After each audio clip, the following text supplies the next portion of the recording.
Hey guys, thanks for listening to the Conversations podcast. Today's episode is going to be so great. I have Pastor Brandon from Zeal Church in Colorado Springs, Colorado on. He's a church planner. He's an incredible preacher, incredible husband. It was so much fun getting to chat with him about prayer and the impact of his journey being in the church and being just an incredible dude. So if you can, make sure to like and subscribe to this podcast. It's going to be so much fun jumping in with him. Two things that I always like to highlight. Number one, if you need to find a local church, in the show notes, there'll be a form that you can fill out and in real time get connected to a local church around you to be from crossover. And the other thing, if you're looking for resources, maybe you're a church leader looking to up your game with hosting preachers or becoming a coach or whatever, I'll have some resources below with my friend Sweb. Sweb's an incredible leader. He's been on the podcast multiple times. I would highly recommend him for anybody looking to upgrade their church and their personal leadership. So fill out those forms, get connected to a church, have Sweb come in, incredible leader, help you think differently. Those two things are super important. So let's jump into the podcast today. Thanks again.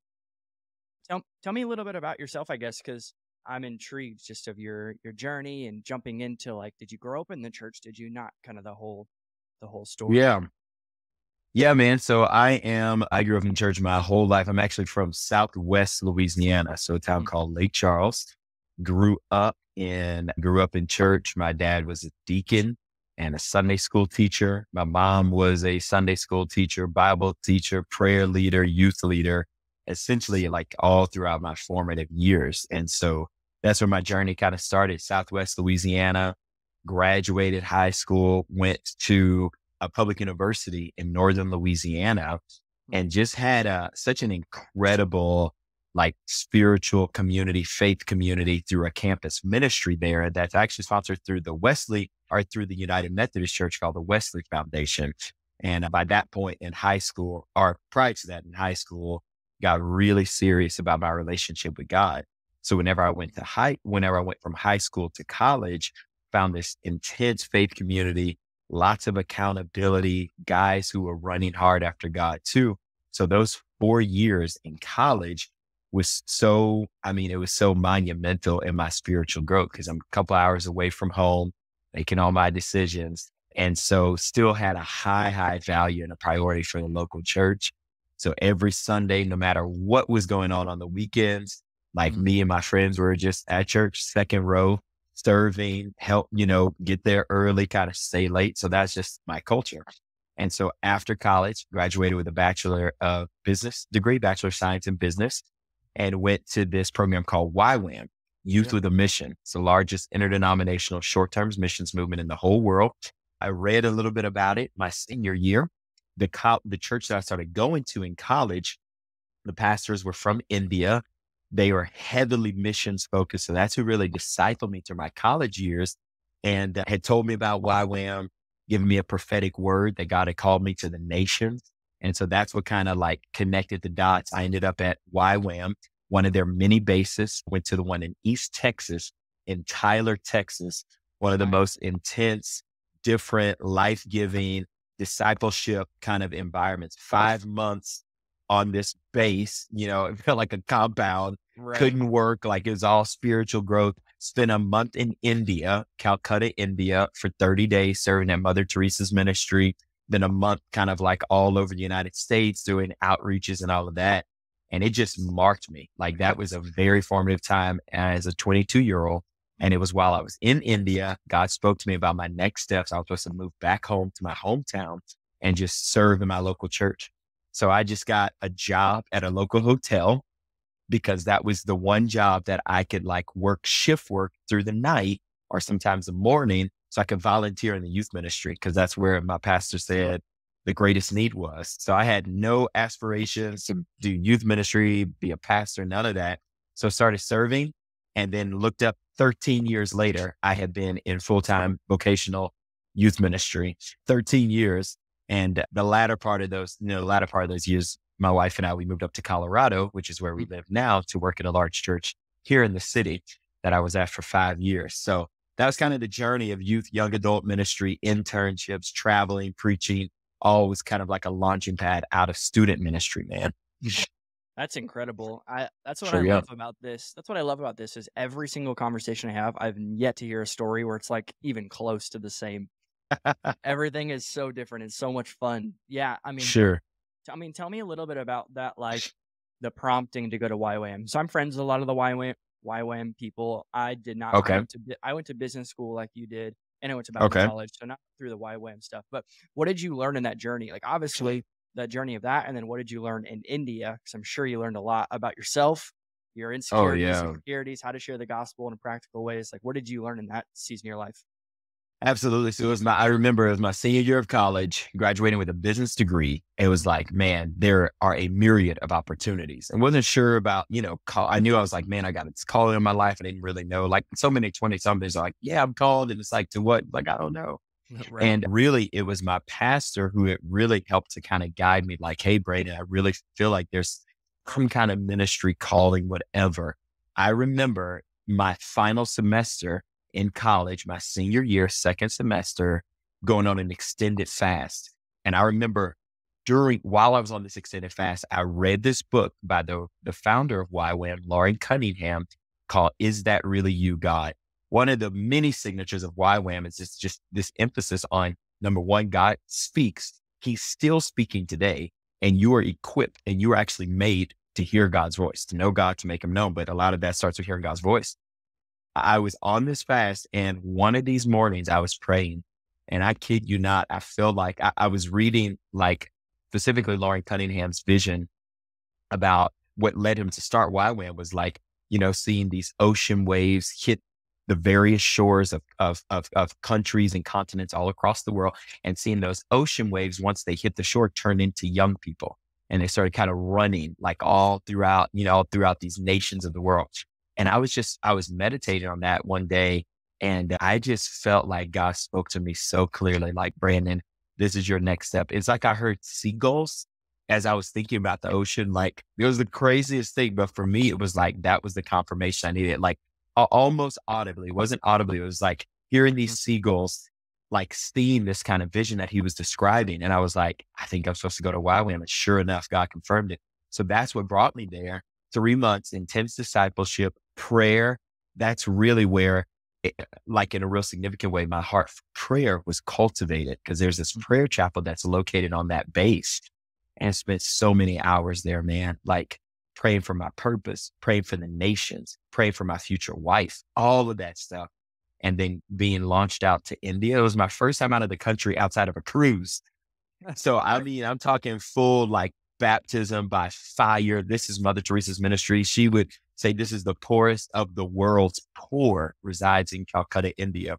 I remember stepping off the plane, the intense spiritual sort of environment and atmosphere I had never personally witnessed before.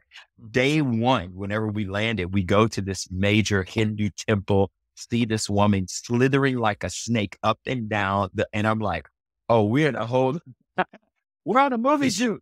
No, and I had grown up like around charismatic things, deliverance, demons being cast, all that, but there was nothing to that level that I personally kind of seen with my own eyes, man. So those 30 days were so intense. Prayer, serving. You couldn't really proselytize at that time in Calcutta. I don't know if it's changed by then. This is around 2006. And so the missionaries there told us the greatest blessing we could be was prayer walking around that area. Like, they noticed a tangible shift after groups of missionaries came in and prayed over that environment. Like, even whenever they left, different breakthroughs, significant spiritual progress that was made. So it marked me, man. Like, Calcutta, India marked me mostly in the power of prayer, like the power in our prayer lives, right? I love that so much. I mean, two things with that. Number one, how, like, a lot of this audience is younger people in ministry. I don't like to say like the next generation, because I think they're leading like today. Yeah. But it's like a 20 to 25-year-olds who are excited about being in ministry, are in ministry. How important do you think exposure is? And then on the other side of it, what can they do today to increase their prayer life? Because obviously that's a priority. We hear that on Sundays. We hear that in leadership sessions. We hear it at art conference. But it's like, cool. How do I increase my level of prayer? Yeah, I think so. Number one, I would say, in terms of being exposed to, to various things as they're discerning their calling, that kind of thing.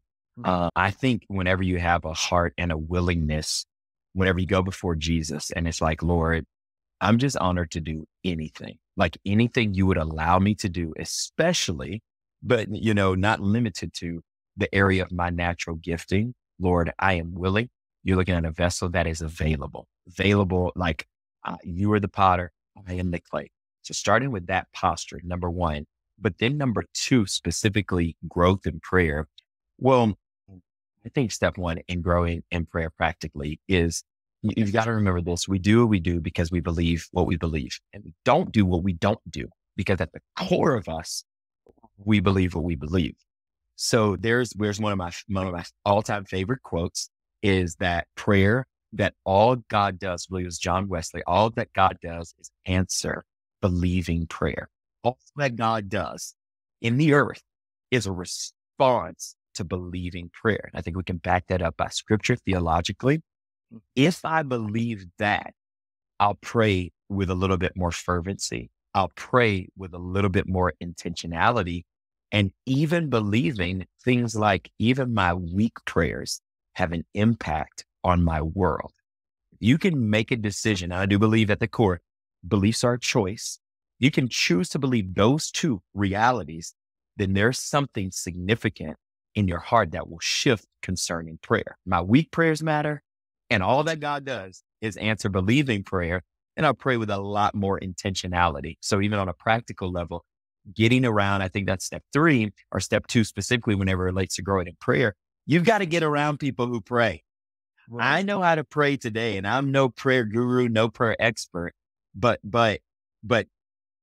I will say there's a confidence that comes. Like, I don't just pray whenever things are going wrong in my world. I don't just pray in the valley season. I also pray on the mountaintop because I was exposed, I was discipled, I was mentored. I intentionally sought out relationship with people who have vibrant prayer lives. And there's something about the language of prayer. How do we strengthen that in our hearts and lives?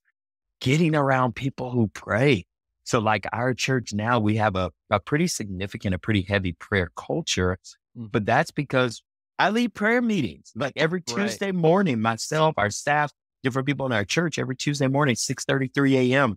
over Zoom, we're praying together, hundreds of people with their families. Once a month, we have this big encounter night. That's all we can do because of our logistical situation because we're a church plant, blah, blah, blah. But we haven't made excuses to say we're going to be weak in prayer because it's hard or it's a logistical challenge. No way. Like our church was founded mostly in prayer meetings. It was launched. So I think believing those two realities, getting around people who pray and exposing yourself to their prayer lives, man, like I think those are practical things you can do to up the prayer game in your life. Was so helpful. I've continued to reread Fresh Wind, Fresh Fire, like on a yearly. Come on, Jim Cymbala, classic. Because it convicts me on how much I don't pray. And even like in the church, like that is their measurement of wins. Their church prayer meetings, not Sunday services, not attendance, not leadership growth. It's literally who's showing up to prayer meetings. And like you said, if we actually believe prayer changes things, prayer moves, like we attend it a little bit differently. So I always ask this no matter who's on. I love learning about your just like schedule. Maybe your like 7 days, like your routine. Maybe it looks the same every day. Maybe it looks different on Sundays, obviously with church. Like talk to me a little bit about your routine. It's different. Obviously you have a child and a wife, understand that. So would love to hear about that. Yeah, Josh, I think that's a great question. So I don't have a child. I have many children. It's 4. 4 feels like 10. Wow. And so our youngest being like about 15 months. The oldest is basically 10 years old. So 10 down to 15 months. And so, schedules look different in various seasons of our lives. Overall, for me, my work week is basically Tuesday through Friday. And then of course on Sundays, my weekly pattern is I have a weekly Sabbath that starts essentially Sunday evening around 5 p.m. and then ends Monday evening around 5 p.m. That's something that I've really implemented and really started taking seriously and honoring probably over the last 8 to 9 months. My wife just kind of pulled me aside about 2 months ago and it was like, hey, I'm so proud of you. Like she knows me. We've been married for 13 years and she saw me in college. I would just go from meeting to meeting. I was in a fraternity. I was student leadership, student government, all the things or volunteer, not student government, but homecoming, all of that stuff. And so my life has always been like, all right, planner, calendar, go, go, go. And so she just pulled me aside and was like, man, I'm so proud of you, like Brandon, for really honoring the Sabbath. Like I've seen you intentionally slow down because I'm wired to just run. Right. So for me, schedule wise, honoring the Sabbath, building everything around that. So for me in this season, and it's just kind of worked for mine to be on Mondays. So Tuesdays, I try to do, so we fast once a week. So Tuesday is my fast day. So I try to spend a little bit of extra time in prayer in the mornings, and then especially over the noon kind of hour, extra time in prayer, kind of starting, I preach almost on a weekly level or on a weekly rotation at our church. So kind of sermon prep, kind of starting to just kind of interact with whatever the text is based on the series that we're in. I do a lot of leadership meetings on those days as well with our staff meetings on that day. And then Wednesday, whenever I'm in a good rhythm, I try to pick at least one day, either every week or every couple of weeks, where I kind of spend some extended time in prayer. There's a prayer room and a prayer ministry here in town where I can easily go, just kind of turn off my phone, engage with God in a real significant way. But then also Wednesdays is also a day kind of like reflecting on wins, what's going well. Wednesday is also a growth day. Like, how do I grow in my own leadership? So I'll oftentimes have coaching calls where people are coaching me on Wednesdays. Thursday is the bulk of my like ministry, prep, prayer, creativity, those kind of things, planning things for the weekend. And then Friday is just however many hours I need left on my message prep. But I'll do, and those are kind of the big places. Every week there's space that I allow. Like a big thing for me right now is just leaving margin for the unknown, the pastoral counseling things that come up, things with my staff, family things that just kind of come up. So just kind of programming those like bulk things or some bulk hours throughout my week is really helpful too. And then Saturday's pretty much off and, grind of Sundays. So yeah. Good old Sundays. What I'm hearing you say now, I would assume it's changed, but you've gotten really good at recharging. Obviously a lifestyle of prayer, but knowing yourself enough that when you need to remove yourself, when you need to go pray, like what took you to get to that place? Like what season of life, maybe what area of ministry forced you into a place of like, I need to set boundaries, like you said, Sabbath, prayer, all of that. Yeah. Yeah. I think it was probably midway through the years of youth ministry, realizing that so there's a difference between influence and anointing or authority, I would say. And so I think in a culture that is obsessed with influence and platform, and none of those things are wrong. But as I look at the life of Jesus, it seems like he cared more about authority than he did influence.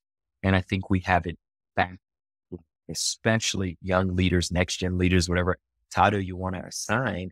And so after 14 years, youth, young adult ministry, full-time, 13 full-time, another couple of years just traveling, speaking to youth pastors, conferences, all of that. I feel like I just have kind of like this side mission of really encouraging next gen young leaders. Like if you're going to go after them both, whatever, but if you have to disproportionately go after one or the other, go after authority in the spirit. And what I came to learn was that spiritual authority is very much so linked, right, to my prayer life. I'm only as like I can be charismatic and talented and make people laugh and do all of those things. But at the end of the day, there's no spiritual power. There's no manifestation of the Spirit's power. Like Paul talked about, I didn't come to you with crafty and wise words that were based on the cunning ability of men, but I came to you with acts and demonstrations of the Spirit's power. So preaching, but also, man, God, do something supernatural in our midst that a generation would know you're still on the throne and you love them. I think it was a switch for me a couple years into youth ministry, realizing, oh yeah, those two are linked.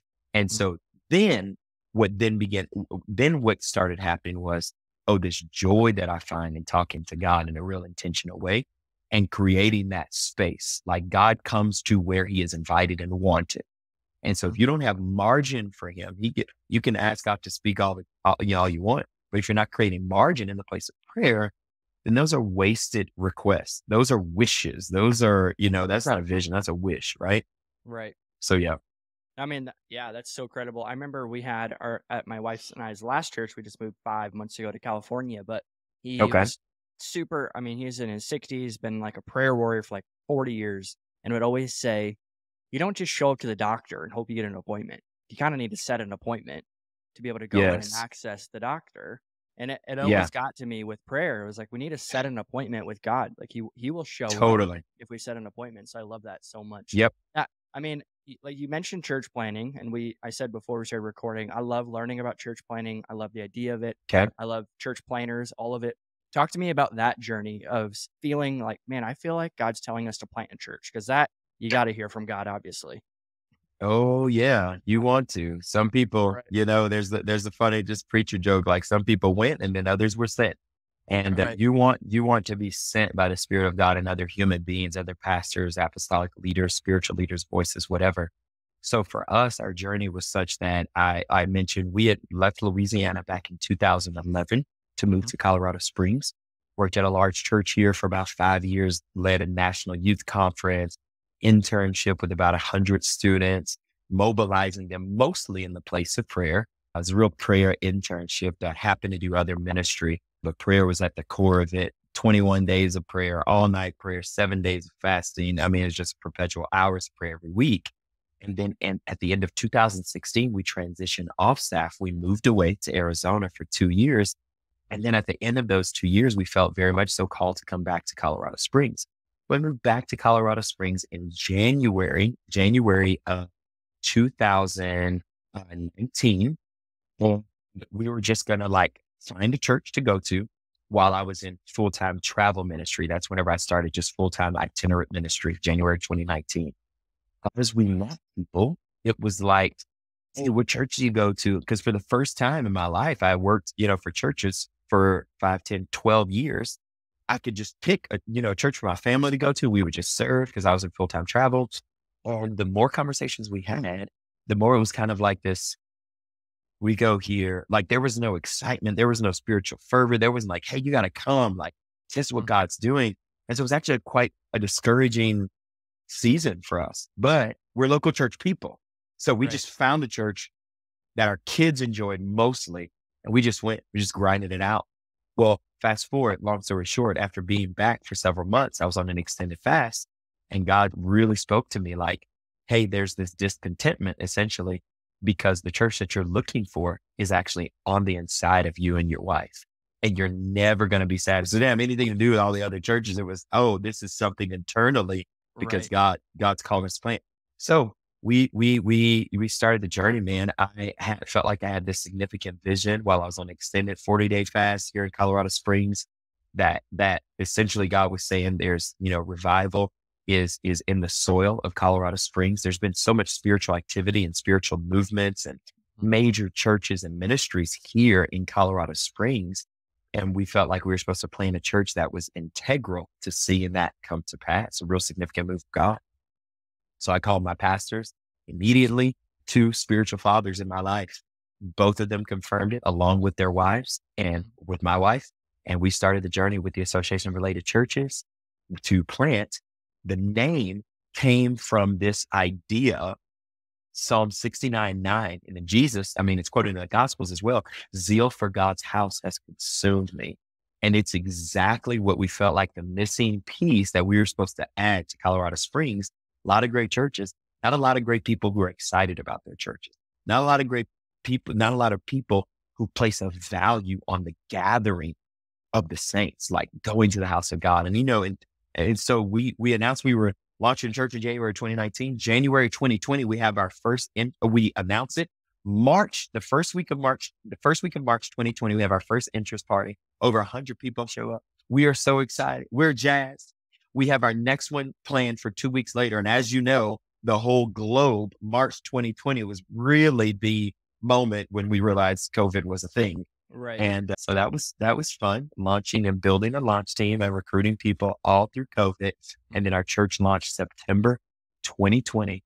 So all through those months, we're like Zoom calls, one-on-ones, like phone calls, FaceTimes, recruiting people, sticking people in our basement with the windows open and gathering people, public places, whatever, masks on, all of that, building a launch team of about 175 people through COVID. And then we launched September 2020, almost 900 people show up, 783 people stay. And it was just this miracle moment, like masks, 4 services. We had planned for 2. We ended up doing 2 simultaneous services outside of the school that we had launched in because so many people showed. I literally stood on a chair and preached. Like 17 people got saved that day. It was crazy. So that's kind of like our church launch story, man, right in the middle of like pandemic, the political election, George Floyd, protests, all of that. People from every race, every ethnic background, every space of our city showed up. And it's just kind of been this miracle, man. There was so much prayer, going back to prayer. I mean, we prayer walked the city. We prayer walked in the middle of protests. It's crazy. So yeah, that's kind of our church planting journey. Yeah, what's fun to hear stories about church planting. So my wife and I were a part of a church plant in Omaha, like you said, in 2020. So we planted from a church. It was still the same church, just different campus, but we didn't take a team from that campus. We started all new, similar to you. We launched an actual service 5 weeks later was when the whole country shut down. So right. And empathize and understand with you with fun of 2020. But I also go back, and I don't know about you, and I'd love to hear your insight. I can go back now into those 2020 moments and thank God for how beautiful the church was in those moments. All the moments we got to have and conversations we get to have over dinner or over Zoom, and all of the protests talking about certain things, and literally living in a downtown city where it was happening like on the next to my window. And thinking about how beautiful that was because of the unifying spirit that the church had, the pastors had. So I don't know, maybe you think the same or the exact opposite. We were like, I hated every second of it. I'm out. Don't want any of it.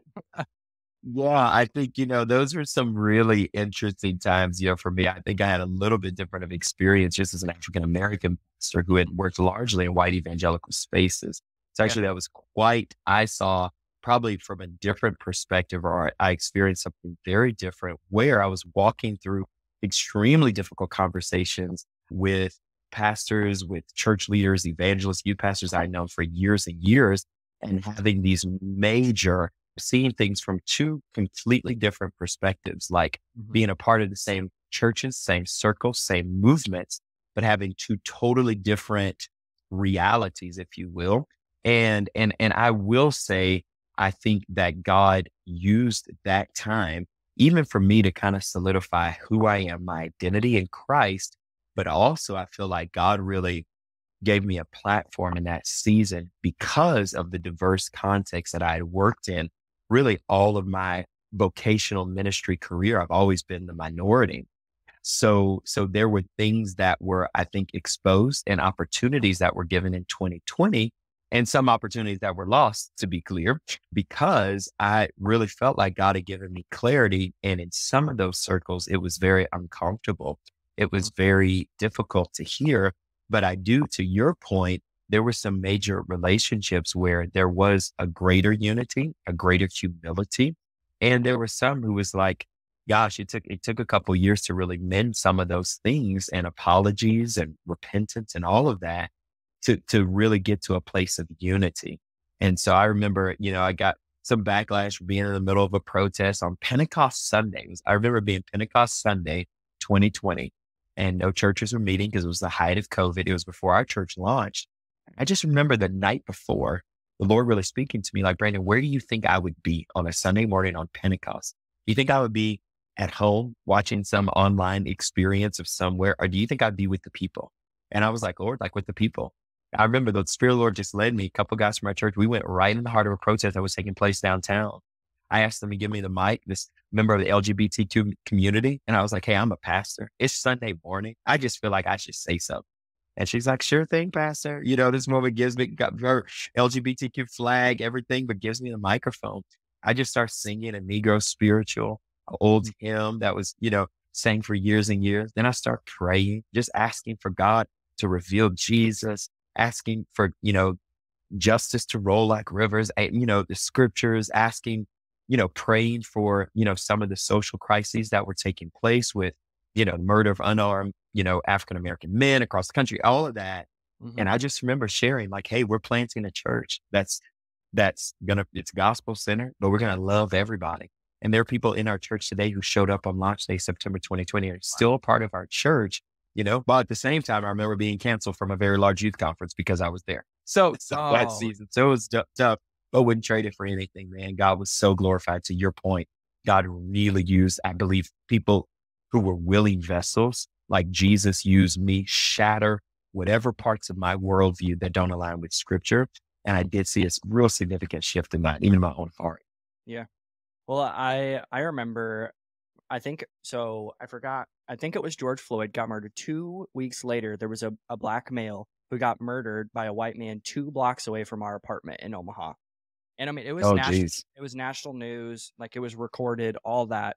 And as a white male, having no idea what to do, all our church could do was just listen.